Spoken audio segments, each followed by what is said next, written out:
So, as introduced, my name is Shin.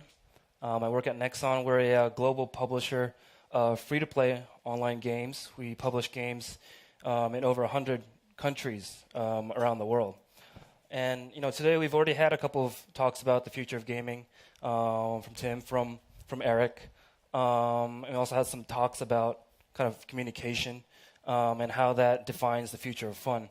And I kind of want to take some of those concepts, put them together, and talk about how the future of games is becoming increasingly more user-centric. It's kind of less about us, the developers. It's more about you, the gamers. And we see this, kind of across history of games. So games kind of started as a novelty. They were, the first games were Pong, Pac-Man. These games, you had to actually go. You had to go and actually play these games because they were too expensive to bring home. After that, games became a product. Games became a product. You were able to bring some of these games home with you on consoles, on handhelds like Game Boy, PlayStation. You essentially bought cartridges, CDs that you brought back home, where you can play at the comfort of your living room. So increased accessibility for the user. Next, we saw games evolve into becoming a service. A lot of you know World of Warcraft, League of Legends, Dungeon Fighter, Call of Duty. These games, obviously, we launched these games with a certain amount of content. There's a game world, there's bosses, there's dungeons, there's all these gameplay elements. But what we do is we evolve the game over time. We add new content, we add new characters, add new gameplay elements, and we kind of establish a relationship with the user so that he keeps engaged in the game over a number of years. And what we've seen is that, in Asian countries like Korea, in China, a lot of these services or games which are serviced were free to play because they essentially didn't have consoles in these countries, and what they essentially did was take some of these SNES games or PlayStation games, digitize them, and made them free, sometimes in illegal ways. But what they did was, they took these games, they made these free, and that's why kind of free-to-play is not really new in China and Korea, some of these regions. They've been there for a really long time, actually. But we're seeing in, traditionally console industries, such as Japan or the U.S., that free-to-play is increasingly becoming a widespread, phenomenon. In Japan, you can see that actually recently, with the boom of mobile games, which are free to play in Japan, the mobile game industry is now bigger than the console industry. It's actually almost a $5 billion industry in 2012. In the U.S., if you take a look at the top played games in the U.S. and in Europe in terms of total gameplay hours, you can see that the number one game, League of Legends, which is a free-to-play game, is now the most played game in these regions. It's actually almost twice the number of hours played than World of Warcraft. And in fact, you can see that almost half of the top 10 played games in these regions are actually free-to-play games. So we're seeing free-to-play becoming kind of a widespread phenomenon in all gaming countries. And the thing about free-to-play is that what we do is we provide these services for free. Anyone can play these games for free, download them for free, play for free. But what really enhances their gaming experience is microtransactions. They're pets that you can buy. They're boosts that help you gain experience quicker, help you travel from point A to point B quicker. Virtual rocks. It can be anything that really enhances the gameplay elements for these guys, for these users, gives them a sense of individuality, some identity, some way to stand out from the crowd. But what they are, the fundamental part of this is the fact that they're all user-driven choices. They're all user-driven purchases that you, the gamers, make to build kind of the experience you want on these services. So I think the next step in gaming, is pretty natural, actually. It's going to be focused on you, the users. And today I want to introduce kind of 5 concepts, which I believe, will form the kind of basis of what we can expect from the future of gaming. I'll go into each of these in more detail as we go on. I just want to briefly touch on these concepts. First is creation. It's pretty straightforward. We see a lot more user-created content. So obviously, we're the developers. We make the games. We'll continue to make games going forward. But a lot of the games you see now, a lot of the popular games are actually created by users themselves. Development. A lot of development, I think, will be more based on the actual user behavior that we see. They're going to be more personal to the user. They're going to be based on the actual user daily life, daily schedules. We're going to see games based on how users interact with their devices, across the day. Community. This is kind of obvious. Obviously, the more people you have playing the game, the better it is for all the users. We also see that community is essentially the thing that drives these users into coming back to these games. Obviously, us as the developers, we frame the game, we create the world, we create all these bosses and dungeons. But it's you guys, the users, who are talking to each other, who are partying with each other. You guys make the core of the gameplay experience. Another one is gamification. We had some talks on that earlier as well. What we're starting to see games, not users going to games, but games going to where users are. So we already have some existing SNS portals like Facebook. We have messaging services that already have an existing user base, and these are a great platform on which to leverage games and interactive forms of entertainment. And last but not least, operation. This ties back to what I said about games being a service now. They're not just a one-off thing between the customer and the contents provider. What's important is what we do after we give it to you. How we operate it, how we make it better for you, and how we make sure that the minute you're playing right now is going to be more fun than the minute you played a minute earlier. So let's go into these in a little bit more detail. Number 1, creation. Like I said, this is pretty straightforward. We're seeing, let's take an example of Warcraft 3, really popular real-time strategy game by Blizzard.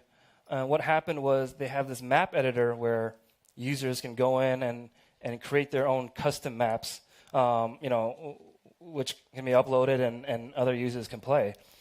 And what happened was, one of these users actually made a game where you take a set of players on one side, another set of players on the other side, have them battle, and the team that defeats or destroys the other team's base first wins. And what this game eventually they became Defense of the Asians, or Dota. And this game inspired League of Legends, which is now, as you've seen in the list that I showed you before, is now the number 1 played game in the U.S. and in fact almost the world now. But this is on a pretty, it's a pretty large scale. I think we can tone that down. I think you guys have played Temple Run, really popular game on the iPhone. This is a game that's created by a husband and wife and an artist. It takes just 3 guys to create a game that's really immersive, but is as engaging as some of the more core games we see, such as World of Warcraft. The game on the right there is Anipang, which is now one of the most popular games in Korea. And this is also made by a really small group of just ex-users, of gamers. But what happens is, these users, because they're users themselves, they know what makes the game fun, and they're able to transition that knowledge into actual creation. So it's games by gamers for gamers. Development. So if you can see here, this is an illustrative graph of the typical mobile gamer in Japan, and the activity or the amount of activity we can see across the day. So what happens is, see 8 o'clock, so when they start getting up, they go on the trains, they start commuting to work. Sometimes they commute for 30 minutes, some commute for 1 hour, some commute for 2 hours. What they do is they start playing mobile games because they're bored. Now they get to work, that activity thankfully drops off a bit. But what happens is it picks up again, obviously, at lunch. When they're out with their friends, or some people are eating alone, so they've got an hour of kind of gaming time. That drops off again when they come back to work, and then you can see it pick up around 6, 7 o'clock when most of these guys get off work. Now they're commuting back home on the trains, and they've got some free time to play some games. And then you see another spike. You see that continue up to about 10 o'clock at night before these guys go to bed. They're in their beds. Like Susan just mentioned how smartphones are 24/7. This kind of shows it because you're in your bed. This is another time where you can actually engage in gaming. And you see that slowly drop off in the middle of the night until around 6 o'clock when people start getting up again. So we have a game right now in Japan, one of our mobile games, which is actually based on this daily life, daily routine of our mobile users. We have a game where players form guilds, or player forms parties, which battle each other at specific times during the day. So we have a battle at 7 o'clock. We have a battle at 12 o'clock, at 8 p.m., and 10 p.m., because we can see that these are the spikes in which users start to interact with their mobile devices. So what we do is we set these times. We design the game, we develop the game around user activity. So what happens is, these guys get together at certain times during the day. They fight each other, and through their mobile devices. And at the end of the hour, the team with the most number of points wins and gets rare items and all the perks from that. So this is kind of a good example of how I think in the future we can see a lot more games, more personal to the user, much closer to their daily lifetime, or daily schedules.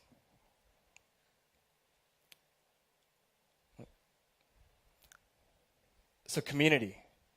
This is a pretty large topic. Obviously, I mean we can go into a lot more detail, but the point is, I think the role of the developer, or the role of us, the content creators, are now less about creating everything for the user.